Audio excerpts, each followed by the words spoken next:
Het Madness Festival op het Noordzeestrand bij Nes op het Ameland is wel losbarst. Er wordt op de eerste dag al wakker skaten en surft. Of beziekers hing je gewoon wat lui om, want het sindsje skient lekker.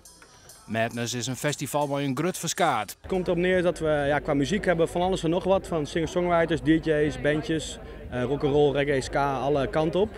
Sporten, eigenlijk alle surf-gerelateerde sporten. Dus van golfsurfen, windsurfen, maar ook blowkarten, kitebuggen, skateboarden kan ook.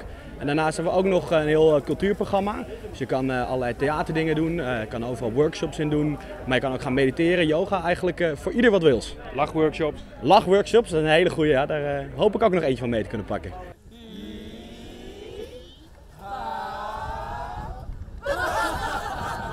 Er is een soort omdenken van groene energie. Zo wordt op dwarseme wijze elektriciteit opwekt voor optredens. Voor de rest doen we ook veel biologisch afbreekbaar verpakkingsmateriaal, zijn we veel mee bezig. We hebben hier ook het Dextro-paviljoen van de TU Delft. Het is een heel groot paviljoen met allemaal interessante en leuke duurzame experimenten. Het is eigenlijk gewoon een duurzame airco.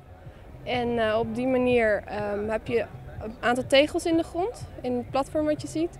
En als je daarop op staat, dan wordt hij geactiveerd.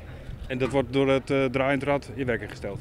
Ja, het draaiende rad zorgt dat je water er naartoe wordt gepompt vanuit een waterreservoir onder de containers.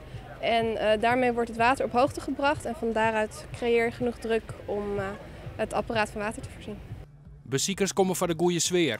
Vorig jaar voor het eerst geweest. Het was helemaal fantastisch en nu gaan we weer los. Wat is er zo leuk aan? Ja, weet niet, gewoon de hele sfeer, het surfen, gewoon het surfsfeertje, toffe mensen.